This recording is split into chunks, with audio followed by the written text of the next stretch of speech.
کاش وہ رنگ آقا عمر بھر مدینے.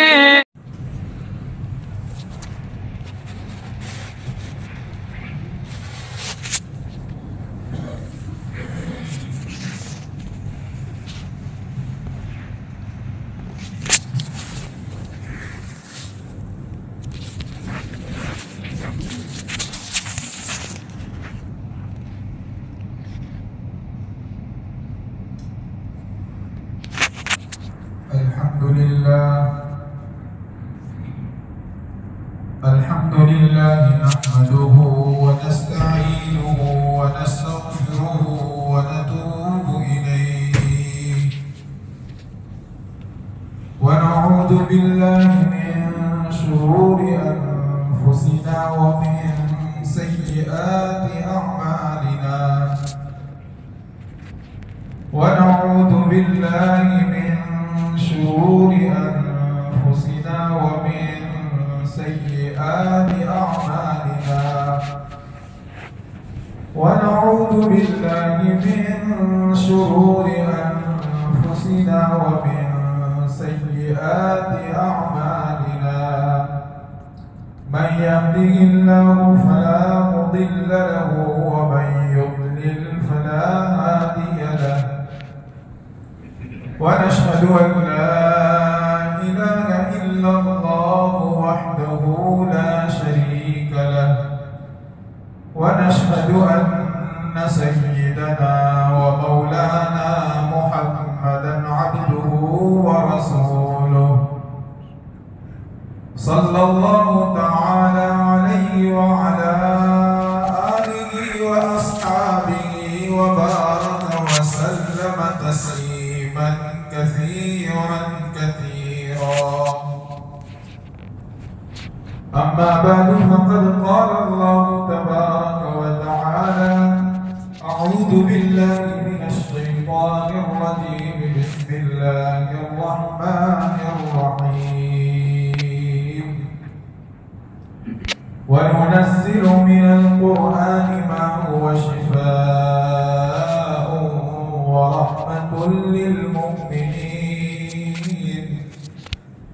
بسم الله الرحمن الرحيم طه ما أنزلنا عليك القرآن لتشقى إلا تذكرة لمن يخشى تنزيلا ممن خلق الأرض والسماوات العلى الرحمن على العرش استوى له ما في السماوات وما في الأرض وما بينهما وما تحت الثرى وإن تجهر بالقول فإنه يعلم السر وأخفى. الله لا إله إلا هو له الأسماء الحسنى. صدق الله مولانا العظيم. میرے محترم بزرگوں، بھائیوں اور عزیز نوجوانوں،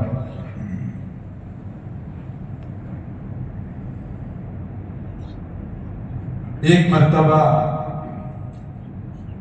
رسول اللہ صلی اللہ تعالی علیہ وسلم کی مجلس لگی ہوئی تھی.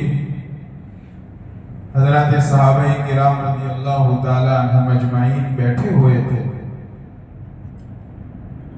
جیسے آپ حضرات بیٹھے ہوئے ہیں.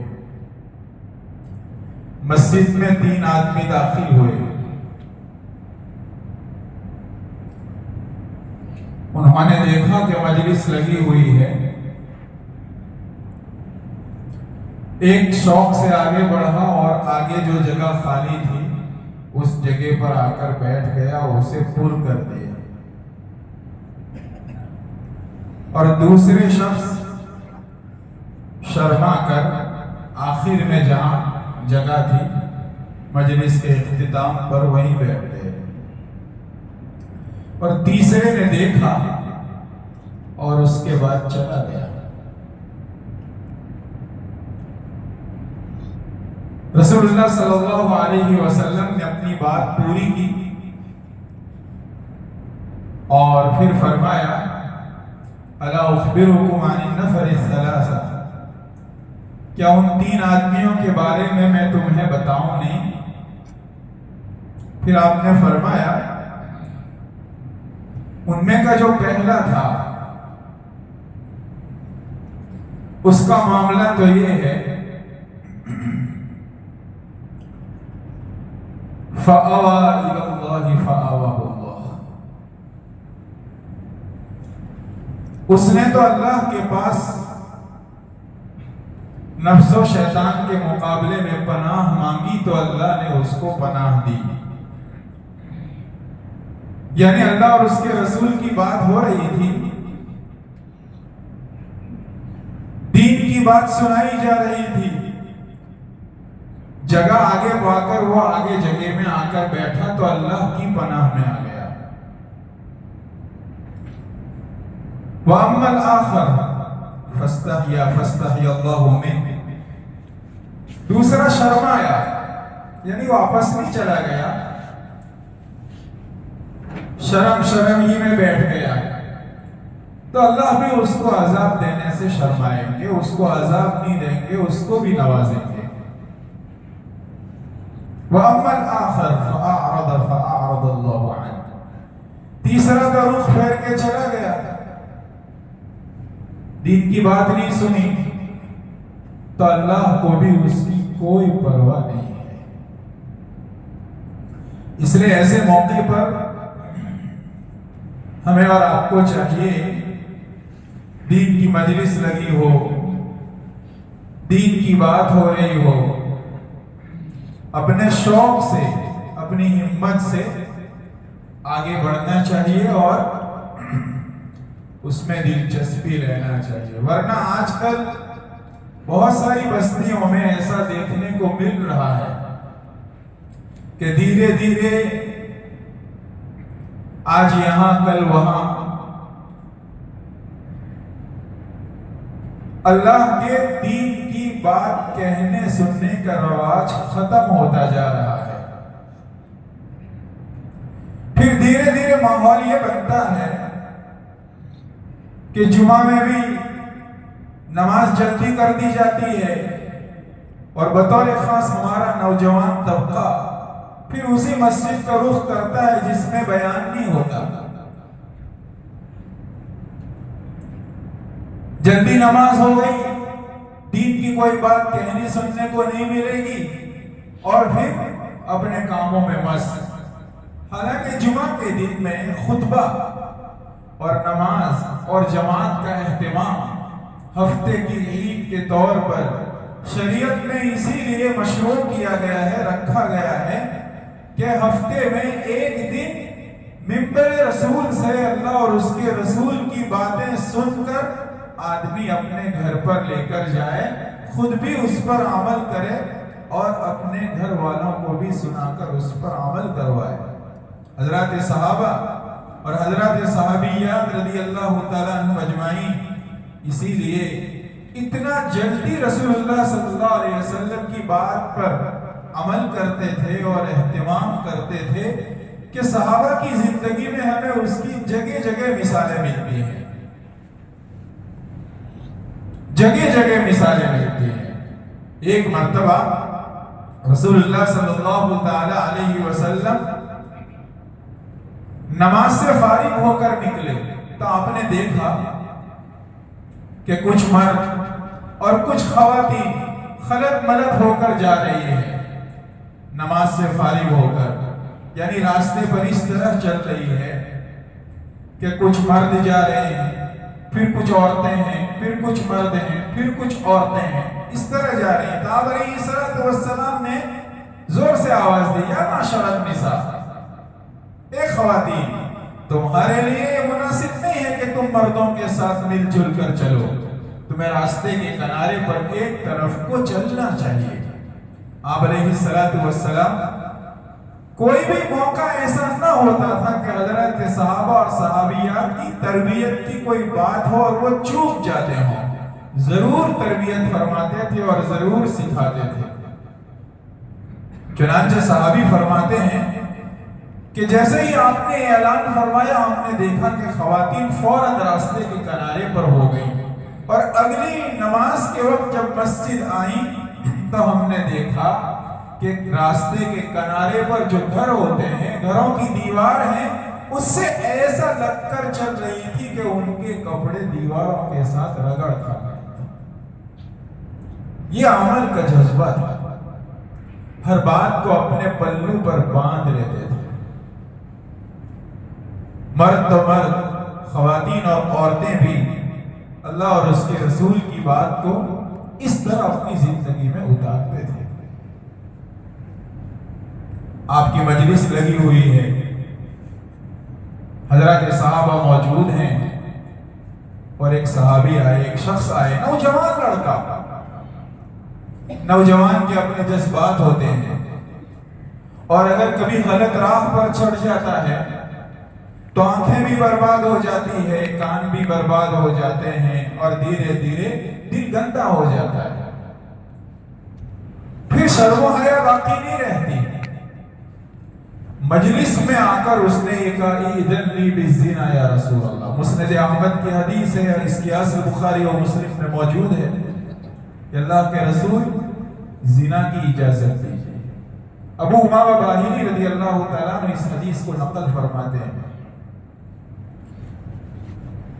مجلس میں کوئی آدمی کھڑا ہو جائے، نوجوان لڑکا، اور یہاں اگر یہ کہے کہ اجازت زنا کی دیجیے تو کیسا لگے گا؟ کیا کریں گے آپ لوگ؟ گھوریں گے نا اس کو۔ حضرات صحابہ نے بھی ایسے ہی کیا، اس کو گھورنے لگے اور اس کو اشارے سے اور بول کر کہنے لگے، ارے بھائی کیا کر رہے ہو، بیٹھو، کیا بول رہے ہو؟ لیکن حدیث میں آتا ہے، قربان جائیے، رسول اللہ صلی اللہ علیہ وسلم کی تربیت کا انداز، اور رسول اللہ صلی اللہ علیہ وسلم سے سیکھ کر آپ کے صحابہ کی تربیت کا انداز۔ اور اسی لیے اگر طالب علم کو اور شاگرد کو معلم اور مدرس اچھا ملے اور تربیت اچھی کرنے والا مل جائے تو اس کا کام بن جاتا ہے۔ مسجد میں اگر بہترین امام تربیت کرنے والا مل جائے تو مصلیوں کا کام بن جاتا ہے۔ اگر بہترین تربیت کرنے والے مخلصین مسجد کے ذمہ داران مل جائے تو بستی والوں کا کام بن جاتا ہے۔ اللہ کے رسول صلی اللہ علیہ وسلم نے کیا کیا؟ فادنا رسول اللہ صلی اللہ علیہ وسلم منہ مجلسا، اللہ کے رسول نے اس کو اپنے قریب بلایا، اس کے بعد اس کو پوچھا، اتحبہ لامک، کیا یہ گندا کام تم اپنی ماں کے لیے پسند کرتے ہو؟ کیا جواب دے؟ قال لا واللہ، اس نے کہا نہیں اللہ کی قسم بالکل نہیں۔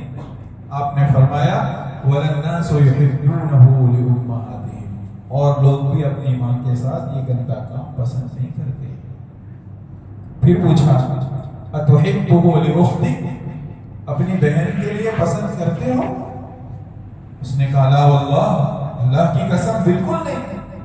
آپ نے فرمایا وَلَلنَّاسُ يُحِبُّونَهُ لِأَخَوَاتِهِمْ، اور لوگ بھی اپنی بہنوں کے ساتھ یہ کام پسند نہیں کرتے۔ آپ نے پھر پوچھا أَتُحِبُّهُ لِبِنْتِكَ، اپنی بیٹی کے لیے پسند کرتے ہو؟ اس نے کہا لا واللہ۔ بعض روایات میں لا والذی بعثک بالحق، جس نے آپ کو حق لے کر بھیجا اس کی قسم کھا کر کہتا ہوں، اور لوگ بھی اپنی بیٹیوں کے ساتھ یہ کام پسند نہیں کرتے۔ مختلف رشتہ دار خواتین کا نام ذکر کر کے اللہ کے رسول صلی اللہ علیہ وسلم نے یہ بات پوچھی، ہر مرتبہ اس کا یہی جواب تھا، کل ذالک والفتى یقول لا واللہ، آپ علیہ السلام یہی جواب دیتے رہے۔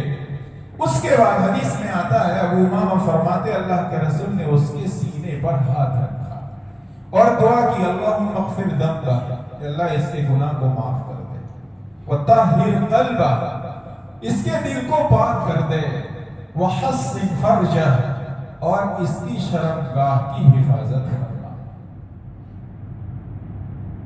حضرت ابو امامہ رضی اللہ تعالیٰ عنہ فرماتے کہ اس کے بعد وہ نوجوان زنا کی اجازت کی بات تو دور کی رہی، اس کی زبان پر بھی ہم نے کبھی ایسا کوئی لفظ زندگی بھر نہیں سنا۔ رسول اللہ سے بات سن لیتے تھے تو اپنے پلو پر باندھ لیتے تھے، اپنے دل کی اصلاح کرتے تھے، دل کو صاف ستھرا کرتے تھے، اور اصل معاملہ دل کا ہی ہوتا ہے۔ دل میں جب اللہ بس جاتے ہیں اس کا دھیان پیدا ہو جاتا ہے، اس کا استحضار نصیب ہو جاتا ہے، یہ محسوس ہونے لگتا ہے کہ میرا اللہ مجھے دیکھ رہا ہے، تو شرم و حیا بھی آ جاتی ہے، اور دل پاک ہو جاتا ہے تو آنکھیں پاک ہو جاتی ہے، دل پاک ہو جاتا ہے زبان پاک ہو جاتی ہے، کان پاک ہو جاتے ہیں، سوچ پاک ہو جاتی ہے۔ اور اللہ تبارک و تعالیٰ نے انسان کو جو بنایا ہے تو اس میں دو چیزیں ہیں، ایک تو جسم اور دوسرے روح۔ اور جسم کو کس سے بنایا؟ مٹی سے بنایا، اور جسم کو خوراک اور غذا کی بھی ضرورت پڑتی ہے، اور اسی طرح وہ بیمار بھی ہوتا ہے تو دوائی کی ضرورت پڑتی ہے۔ تو جسم کو خوراک اور غذا اور روزی کی ضرورت پڑتی ہے، تو ہم کہاں سے چیزیں کھاتے ہیں؟ جسم جب مٹی کا ہے تو مٹی ہی سے ساری غذائیں حاصل ہوتی ہیں۔ اللہ تعالیٰ نے انسان کو مٹی سے بنایا تو ساری غذائیں اس کی مٹی ہی سے آتی ہے، جو کچھ بھی کھاتا ہے اللہ مٹی ہی میں اگاتے ہیں۔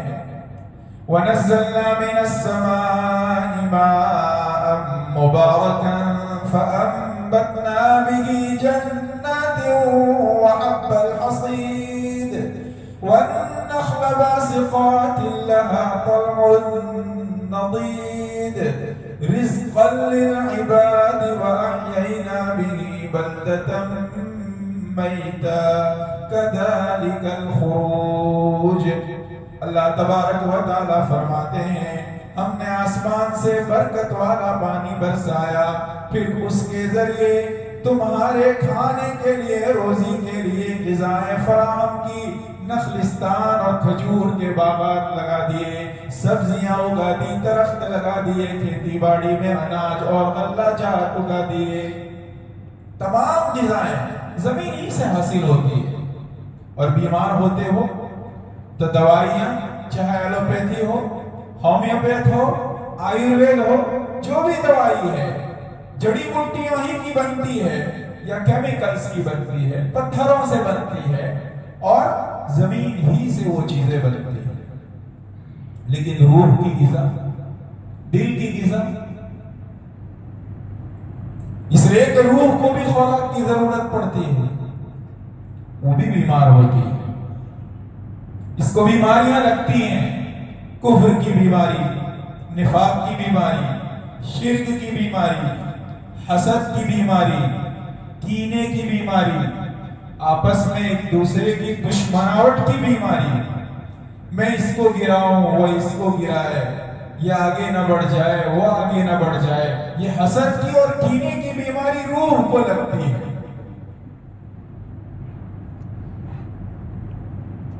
اسی طرح کی بے شمار بیماریاں یہ روح کو لگتی ہے، یہ دل کو لگتی ہے۔ اس کی غذا کہاں سے آئے گی؟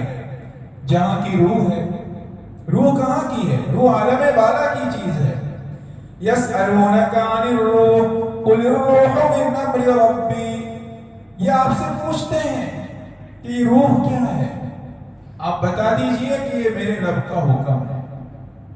فنفخنا فیہ من روحنا، ہم نے اپنی روح ان کے اندر پھونکی۔ حضرت آدم علیہ السلام کو اللہ تبارک و تعالیٰ نے بنایا اور 40 سال تک مٹی کا پتلا بنا کر چھوڑ دیا، پھر روح پھونکی۔ بسم اللہ۔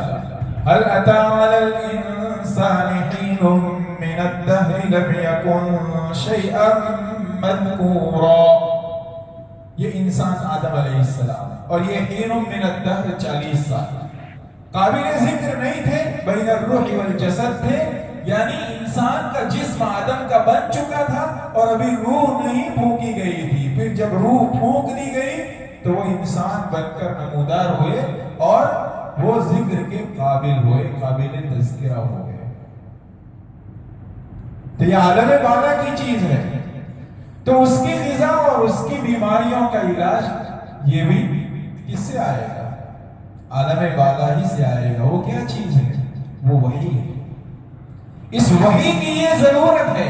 اسے معلوم ہوا کہ اس دنیا میں جتنے بھی انسان بستے ہیں ان کے سکون کا سامان، ان کی ہدایت اور رہبری کا سامان وحی کے علاوہ دنیا کی کسی چیز میں نہیں ہے، چیزوں میں نہیں ہے، وحی کے اندر ہے.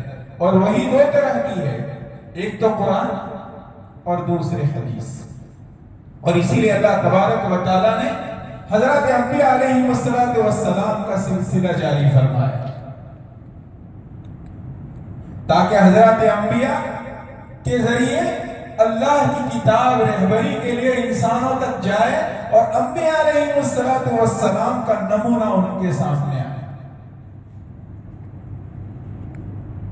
اللہ تبارک و تعالیٰ نے اس وجہ سے یہ سلسلہ جاری فرمایا اور پھر اس کو بیان فرمایا کہ قرآن کریم کیسے احادیث مبارکہ تمہارے لیے غذا بنتی ہے اور کیسے تمہارے لیے شفا بنتی ہے. حضرت عبداللہ ابن مسعود رضی اللہ تعالیٰ عنہ فرماتے ہیں القرآن مأدبۃ اللہ فی الارض. قرآن کریم اس روئے زمین پر اللہ کا ربانی دسترخوان ہے. دسترخوان پر کیا ہوتا ہے؟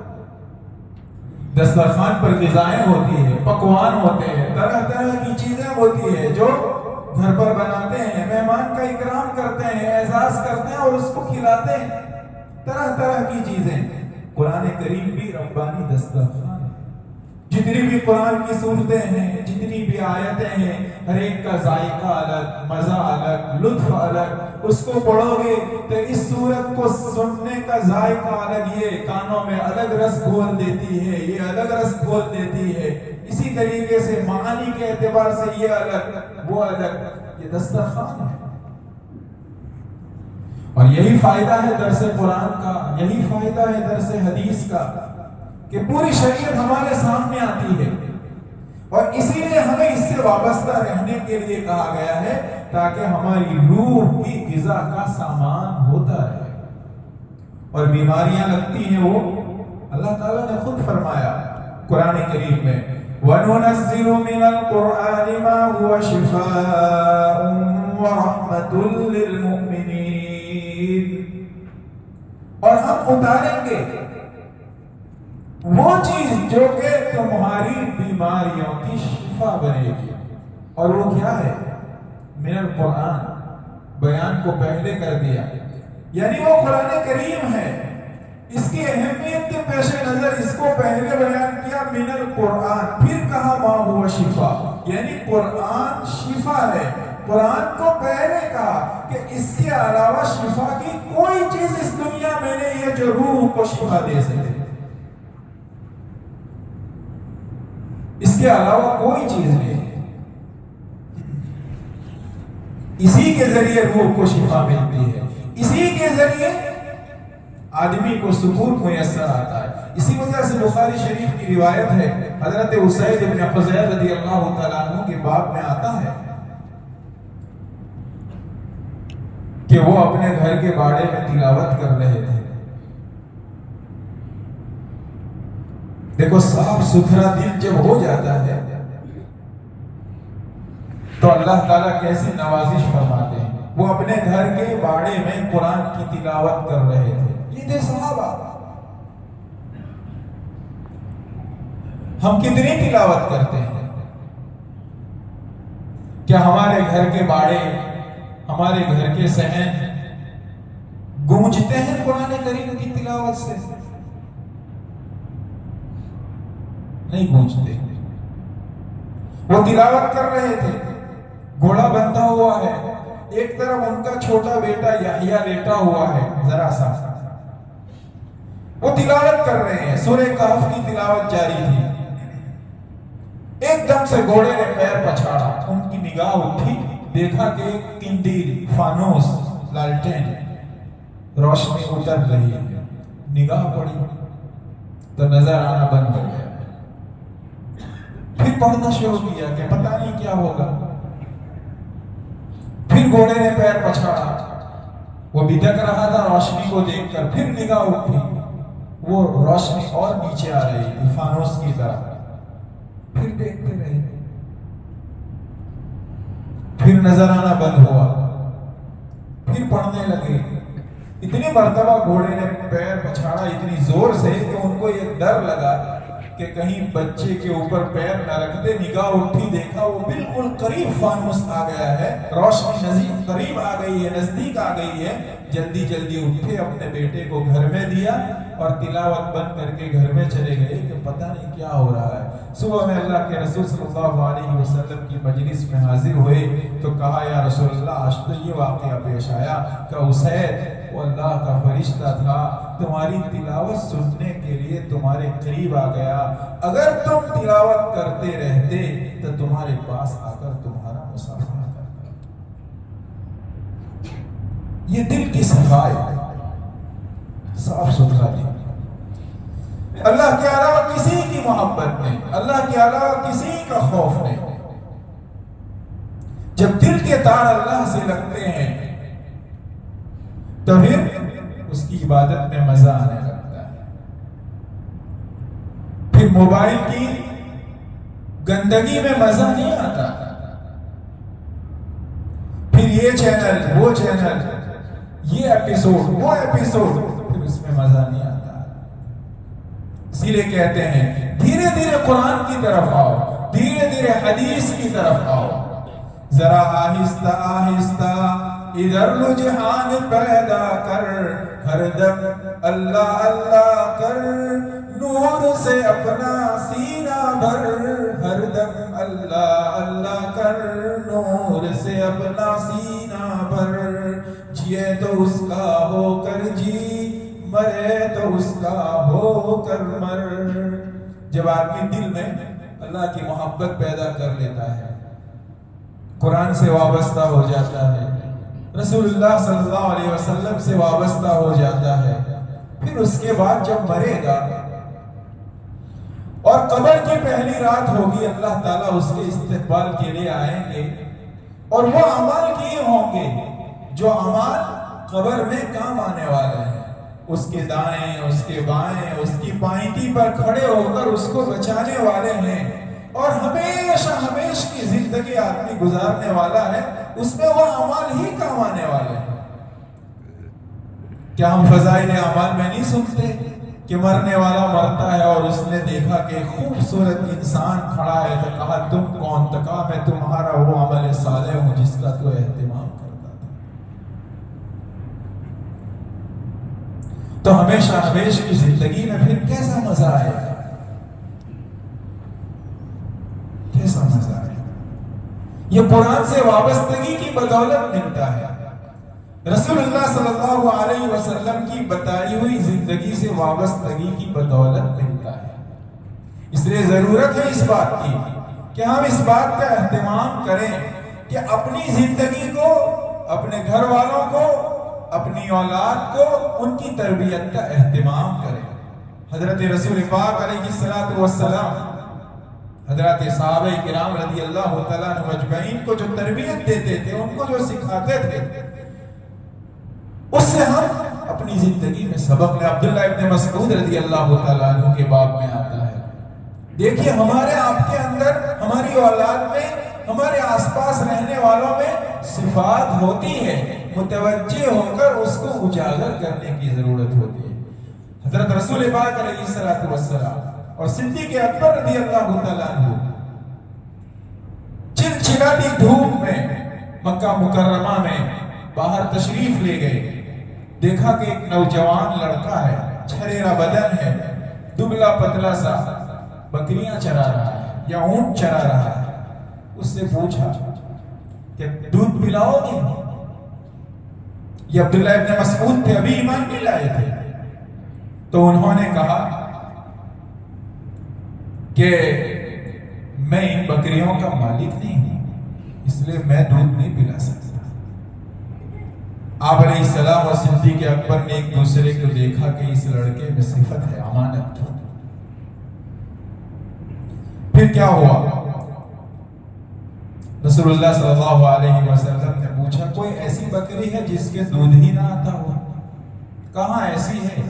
کہا اگر اس سے دودھ نکال کر پی لیں تو؟ کہا مجھے کوئی حرج نہیں، اس میں دودھ آتا ہی نہیں ہے۔ آپ صلی اللہ علیہ وسلم نے اس کے تھن پر ہاتھ رکھا اور دودھ نکلنے لگا۔ شیخ سلمان العودہ نے لکھا ہے اس کو بناء الفرد میں، تو دودھ نکالا، آپ نے پیا، صدیق اکبر رضی اللہ تعالیٰ عنہ نے بھی پیا۔ اس کے دوسرے دن یا چند دن کے بعد، مختلف روایتیں ہیں، عبداللہ ابن مسعود ایمان لائے۔ بکریاں چرانے والا، لیکن رسول اللہ کے پاس رہ کر کیسی تربیت ملی؟ اپنے آپ کو ایسا وابستہ کیا کہ ابو موسیٰ اشعری رضی اللہ تعالیٰ عنہ جو یمن کے باشندے تھے، مدینہ منورہ جب آئے تو 1 مہینے تک یہی سمجھتے رہے کہ عبداللہ ابن مسعود اللہ کے رسول کے رشتہ دار ہیں، اور یہ کہنے لگے کہ یہ آپ کے رشتہ دار ہوتے ہیں، میں ان کو اتنا آپ کے گھر آتا جاتا دیکھ رہا ہوں۔ کہا رشتہ دار نہیں ہے، آپ علیہ السلام کے ساتھ لگے رہتے ہیں۔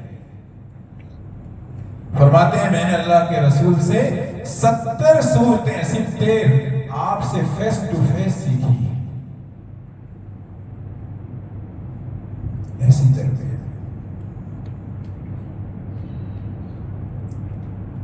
ایک منٹ میں بات ختم کرتا ہوں۔ اللہ کے رسول صلی اللہ علیہ وسلم کے صحابہ ایک مرتبہ کہیں تشریف فرما تھے، پیلو کے درخت کے اوپر عبداللہ ابن مسعود کچھ لینے کے لیے چڑھے تو چادر ہٹنے سے آپ کی پنڈلی کھلی، پتلے پتلے تھے۔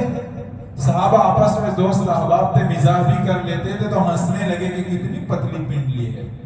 آپ علیہ السلام نے کہا ابن مسعود کی پنڈلی جنت میں میزان میں ترازو میں احد پہاڑ سے زیادہ قیمتی اور بھاری ہے۔ آدمی صفات سے بڑا بنتا ہے۔ عمر فاروق رضی اللہ تعالیٰ عنہ کے دور خلافت میں جب کوفہ کا شہر آباد ہوا تو کوفے والے مدینہ آئے عمر فاروق کے پاس کہ ہمارا نیا نیا شہر بسا ہے، اسلام پھیلتا گیا۔ تو عجم کے علاقوں میں جب فتوحات ہوئی تو لوگ کوفے میں اور بصرے میں آ کر آباد ہونے لگے، نئے نئے مکان بننے لگے، نئی سوسائٹی بنتی ہے تو وہاں ضرورت پیش آتی ہے کہ ہمیں اچھا امام ملے، اچھا معلم ملے، اچھا مدرس ملے جو ہمارے مصلیوں کو، ہماری اولاد کو اچھا قرآن سکھائے، حدیث سکھائے۔ تو وہ لوگ لینے کے لیے آئے حضرت عمر فاروق رضی اللہ تعالیٰ عنہ کے پاس۔ پھر عمر فاروق رضی اللہ تعالیٰ عنہ نے یہ کہا ابن مسعود کی مجھے زیادہ ضرورت ہے، لیکن اپنے اوپر تمہیں ترجیح دیتا ہوں، لے جاؤ۔ یہ تقریباً سن ہجری زیادہ نہیں 13-14 کا واقعہ ہوگا۔